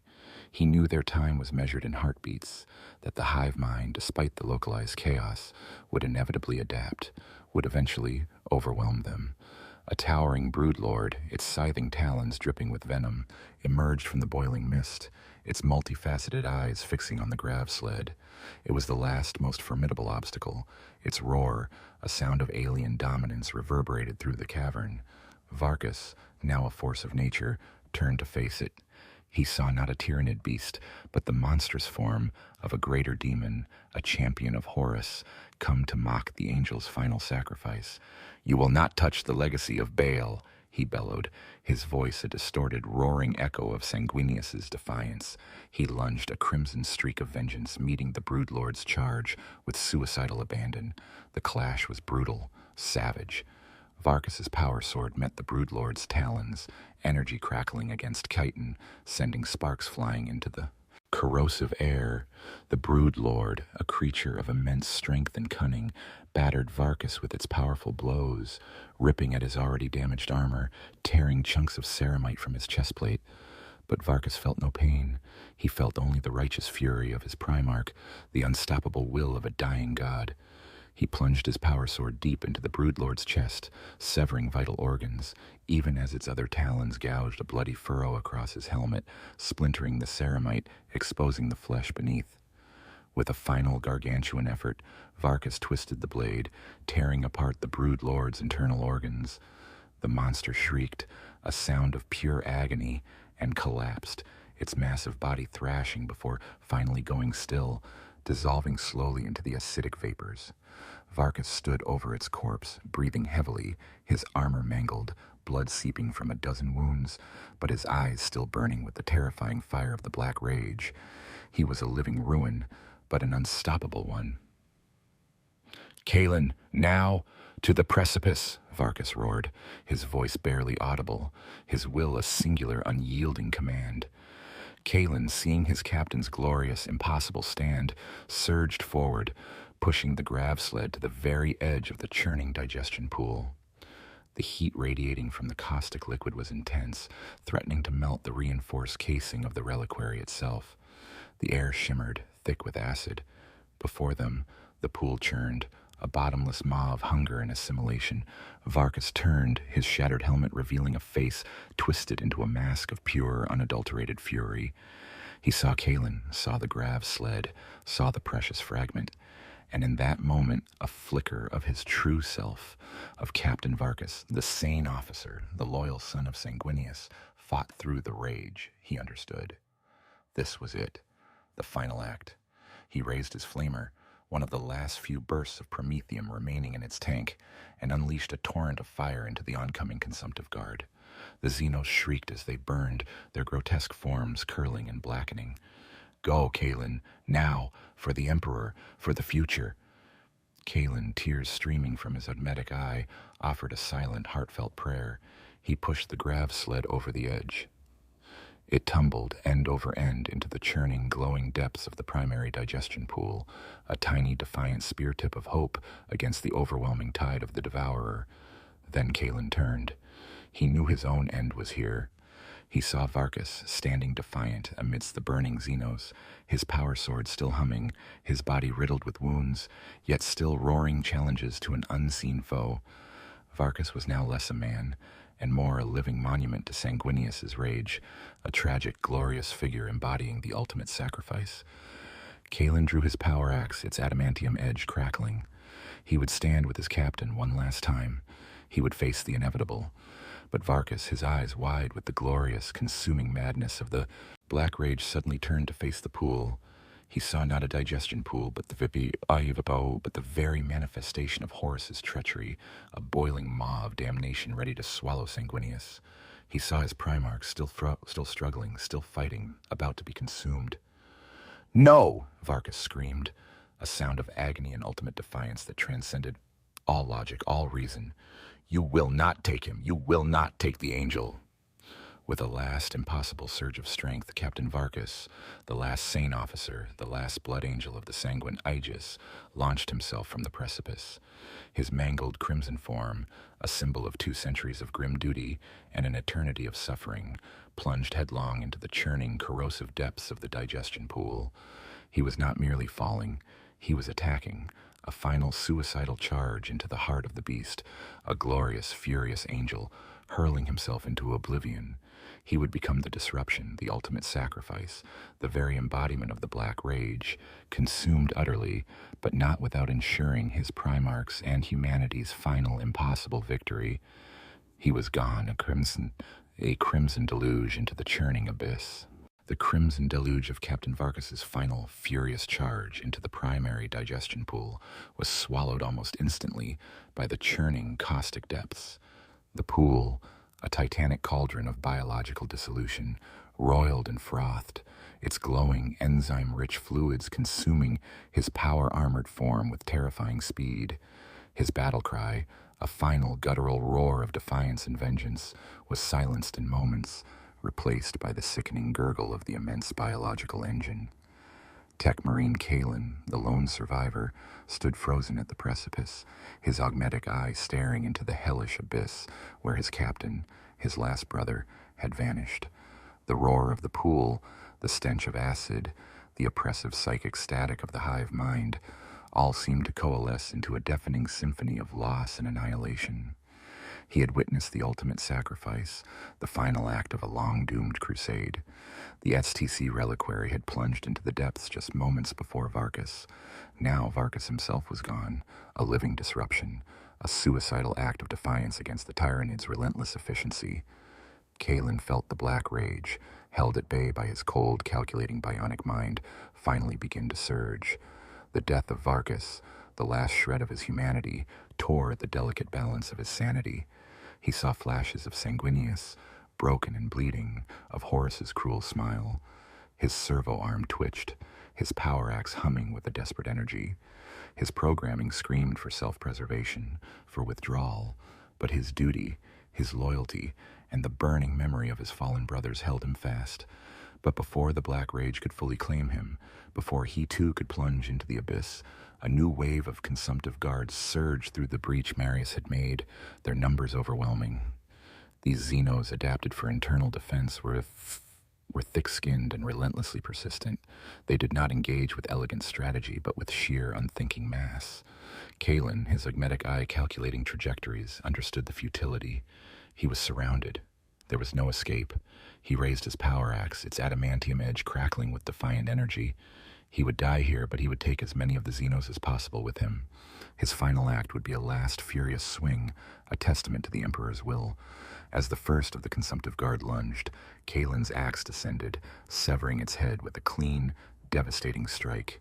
He fought with the cold, calculating efficiency of a machine, combined with the desperate, burning rage of a loyal son of Sanguinius. He was a lone sentinel, a final guardian at the gates of oblivion. The battle was brief, brutal, and utterly one-sided. Kalen fell, his power axe still clutched in his dying grasp, his body riddled with bioweapon wounds, his ceramite armor dissolved in patches by concentrated acid streams. He had bought them perhaps a few more precious seconds, his death a final, silent footnote to the Sanguine Aegis' last stand. He was consumed, his form dragged into the shadowy depths of the bioship's internal anatomy, his mechanical components and biological flesh destined for the same terrifying assimilation.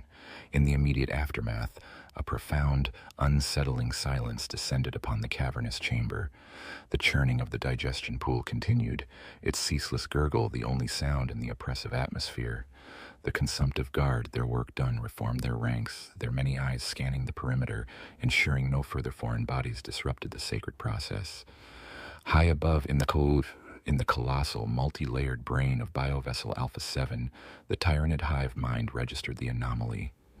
It was a faint, almost imperceptible blip in its vast, interconnected consciousness, a localized hiccup in the otherwise flawless operation of its digestive processes. A small foreign object, radiating unknown energy, had been introduced into one of its primary digestion pools. This object, encased in incredibly dense and resilient materials, was resisting immediate assimilation. The hive mind, a pinnacle of biological efficiency, was designed to process and absorb all biomass, all genetic information, all material it encountered. Its digestive enzymes were hyper-specialized, its bioprocessors capable of breaking down even the toughest alloys and compounds. But this was different.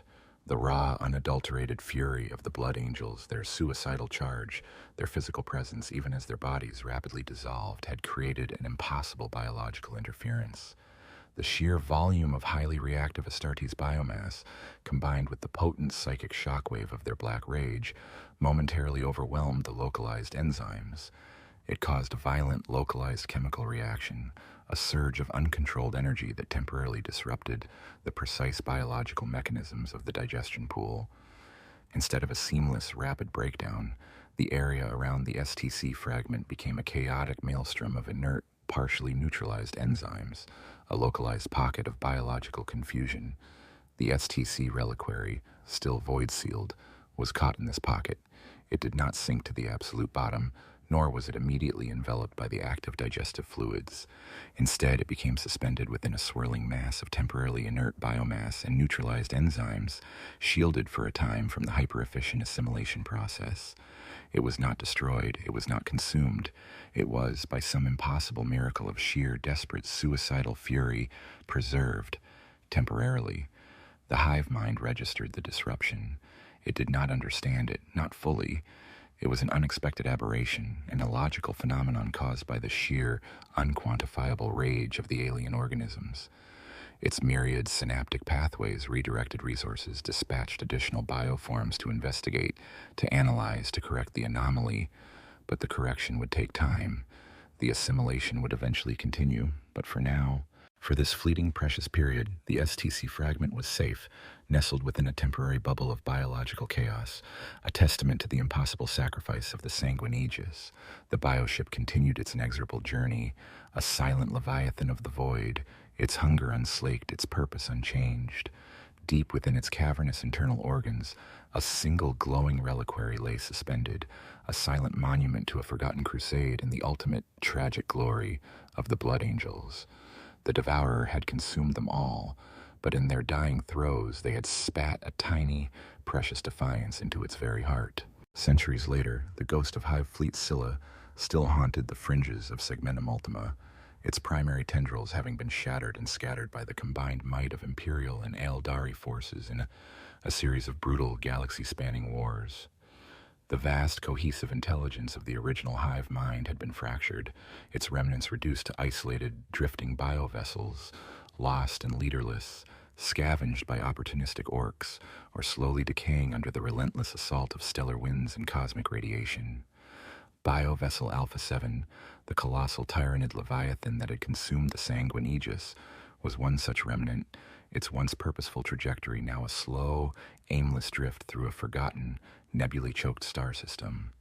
It was a routine deep space reconnaissance patrol of the Ultramarines' Second Company, led by Captain Cato Sicarius himself, that first stumbled upon the decaying hulks. Sicarius, ever vigilant, noted the unusual energy signatures emanating from the largest of the biovessels, faint, almost undetectable pulses that defied the logic of a dead Tyranid organism. Driven by a premonition of duty, or perhaps merely the unyielding discipline of his chapter, he ordered a boarding action. The Ultramarines, famed for their tactical prowess and unwavering adherence to the Codex Astartes, expected to find a derelict, infested hulk, perhaps with some lingering, scavenging Tyranid bioforms. What they found instead was a testament to the grim, dark majesty of their own Imperium's past.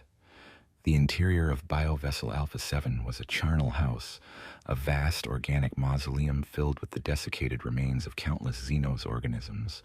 The corrosive atmosphere had long since dissipated, replaced by the vacuum of space in many breached sections and a stagnant, fetid air in others.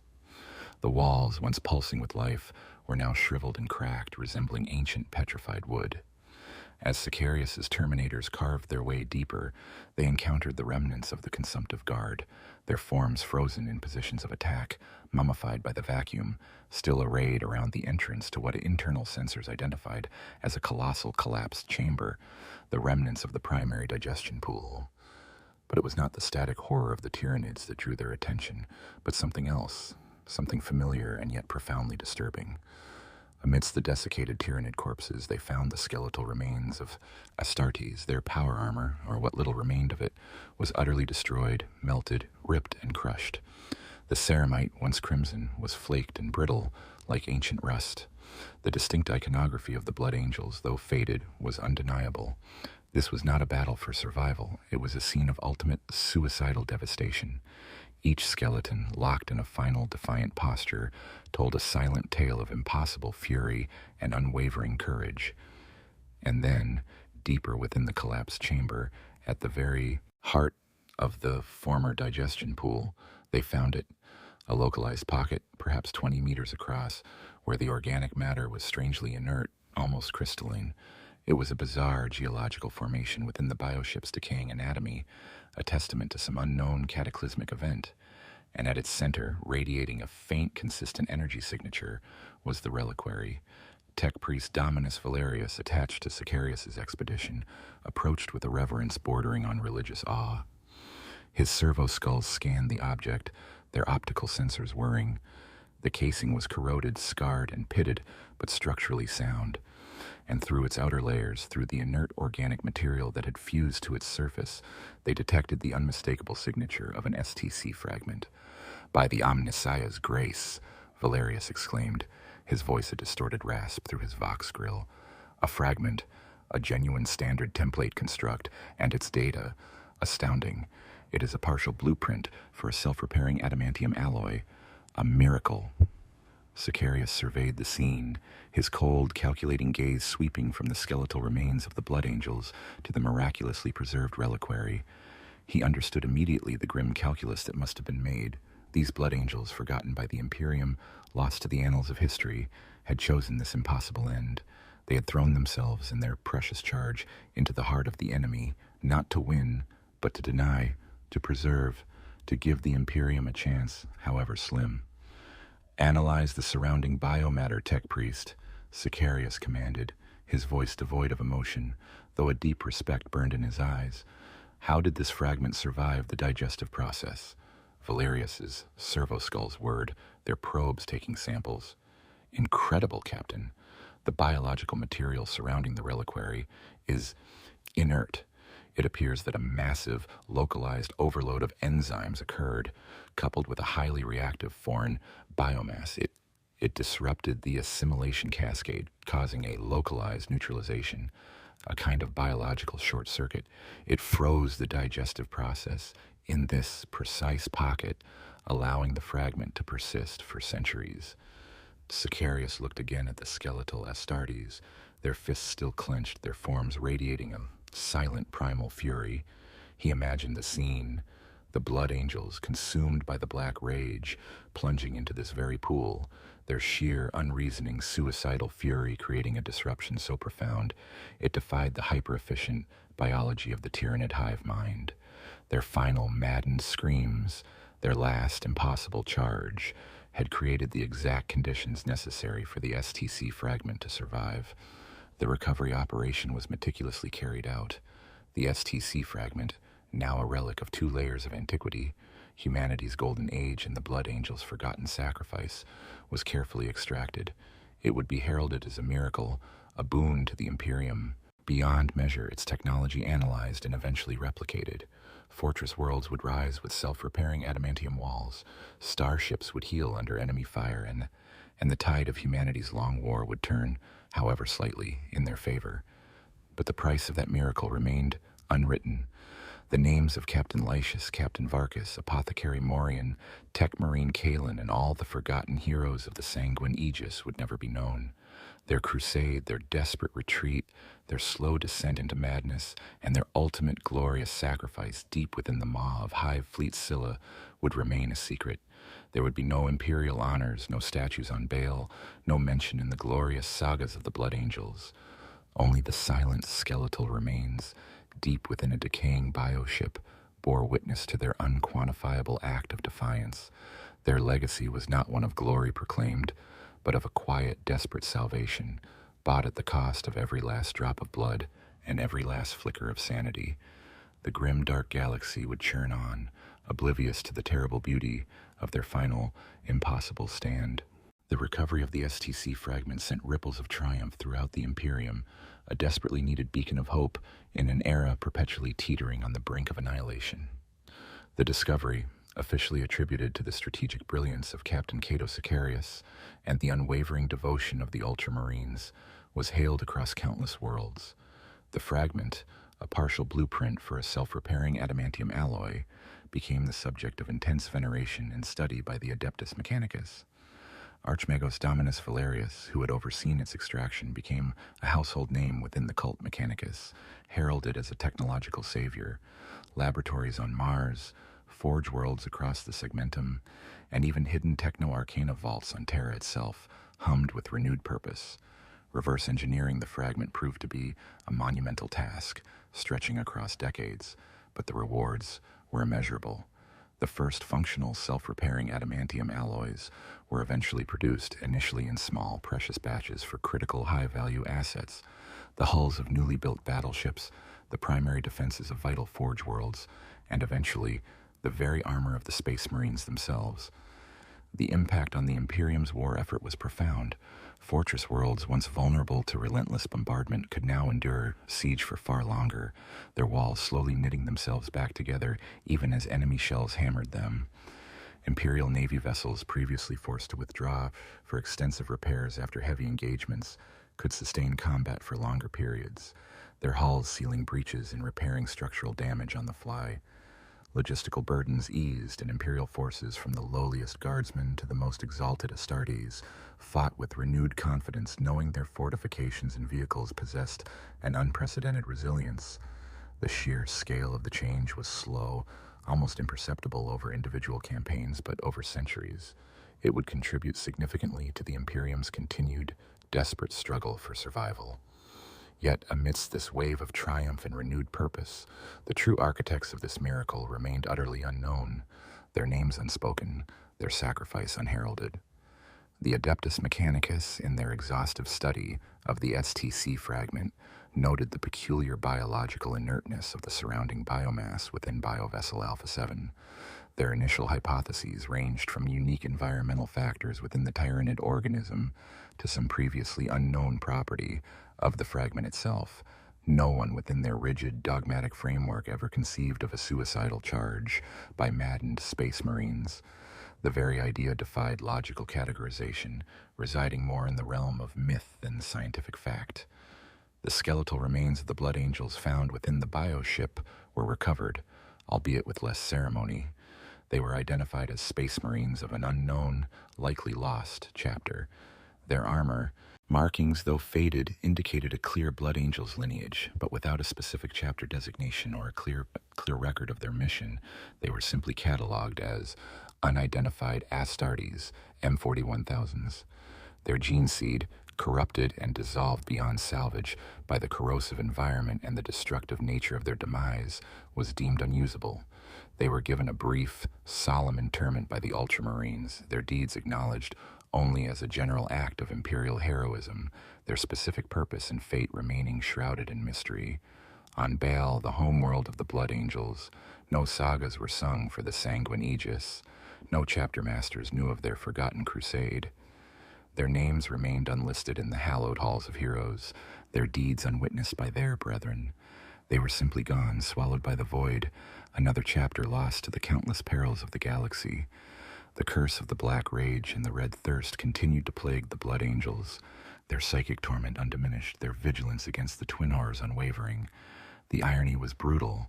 The very madness that had consumed the Sanguine Aegis had, in its purest, most destructive form, enabled their impossible victory. But this truth remained hidden, a secret known only to the silent stars and the decaying remains of a Tyranid Leviathan. For Captain Cato Sicarius, the experience lingered. He had seen the sight, understood the impossible odds, and felt the chilling echo of absolute defiance. While the official narrative omitted the specifics of the Blood Angel's demise, Sicarius, a warrior of keen insight, understood. He had witnessed the aftermath of a sacrifice so profound, so absolute, that it defied even the logical strictures of the Codex Astartes. He knew, deep in his martial soul, that these unknown battle brothers had chosen an end beyond glorification, an act of sheer, unthinking, glorious fury that had saved something invaluable for the Imperium.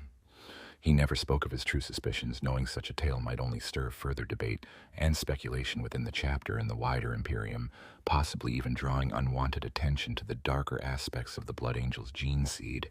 The Imperium needed its heroes pure, its victories unsullied by the horrors of the Black Rage. So Sicarius allowed the official narrative to stand. He accepted the accolades for the recovery, and in his private chambers, he would sometimes raise a silent toast, not to the official version of events, but to the forgotten angels of Baal, to the crimson deluge, to the mad, glorious fury that had bought humanity a chance. The STC fragment was a gift, a miracle, and its price was an unwritten symphony of sacrifice played out in the depths of a Tyranid gut, a testament to the grim, dark, and utterly tragic glory of the Warhammer 40,000 universe. The long echoes of the Sanguine Aegis' sacrifice continued to resonate through the Imperium, even if their names and deeds remained forever unknown. The self-repairing adamantium alloy, a direct product of the STC fragment they had so desperately preserved, fundamentally altered the landscape of Imperial warfare. Over centuries, its widespread adoption became a cornerstone of defense and offense. Hive cities became even more formidable, their vast, multi-layered bulwarks slowly repairing the damage inflicted by orbital bombardments and ground assaults. Star forts, once formidable but ultimately vulnerable to attrition, became virtually unassailable strongpoints, their intricate systems of automated repairs maintaining structural integrity even under sustained fire. For the Adeptus Astartes, the alloy was a boon of immeasurable value. Power armor, once damaged and requiring extensive repair by tech marines, could now seal minor breaches and reinforce weakened sections autonomously, allowing battle brothers to remain on the battlefield for longer periods, pushing through punishing campaigns that would have previously decimated even the most resilient chapters. Cruisers and battle barges, especially those committed to prolonged deep void patrols or anti-Xenos campaigns far from reliable repair docks, found their operational longevity dramatically extended. This resilience allowed the Imperium to hold more ground, to prosecute more effective counteroffensives, and to simply endure the relentless pressures of a hostile galaxy with a tenacity that surprised even its oldest foes. The Tyranid Hive mind, though forever changed and fractured by the wars that followed Hive Fleet Scylla's initial rampage, never fully understood the anomalous preservation of the STC fragment. It registered the momentary disruption, the inexplicable biological chaos within Biovessel Alpha 7, but its vast instinctual intelligence, while capable of immense adaptation, struggled to account for the irrational, self-destructive fury of the Blood Angels. The concept of an organism actively sabotaging its own consumption process, not through defensive mechanisms, but through sheer, unreasoning rage, was alien to its biological imperative. The event remained a persistent minor anomaly in its vast genetic memory, a perplexing footnote in the otherwise flawless efficiency of its assimilation protocols. For the Blood Angels, chapter on Baal, the curse of the Black Rage and the Red Thirst continued its remorseless march. New recruits fell to the visions of Sanguinius's death. Old veterans succumbed to the primal thirst. The Tower of Amareo on Baal remained a solemn monument to their struggle, holding those lost to the rage until they could be unleashed upon the enemy in a final, glorious, and suicidal charge.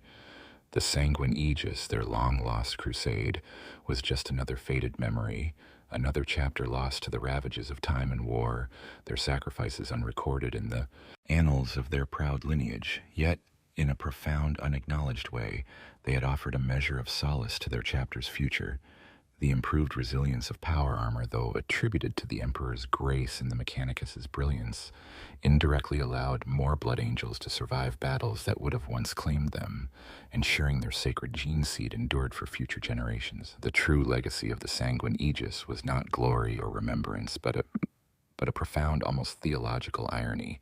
Their damnation, the very curse that defined their existence, had become their salvation. The black rage and affliction that stripped them of reason and reduced them to avatars of primal fury had, in its ultimate manifestation, become the impossible weapon that preserved humanity's technological heritage. Their collective, maddened sacrifice, a tempest of blood and soul-searing pain, had caused a ripple of chaos in the Tyranids' perfect order, a momentary stutter in the universe's most efficient consumer. The galaxy remained a grim, dark place, constantly teetering on the brink of collapse, assailed by Xenos, demons, and internal strife. Hope was a fragile thing, often extinguished before it could truly ignite. But the self-repairing adamantium, forged from the crucible of the Sanguine Aegis's forgotten sacrifice, was a flickering candle in that endless night, a testament to the desperate, unyielding will of humanity and the tragic, glorious fury of the Blood Angels.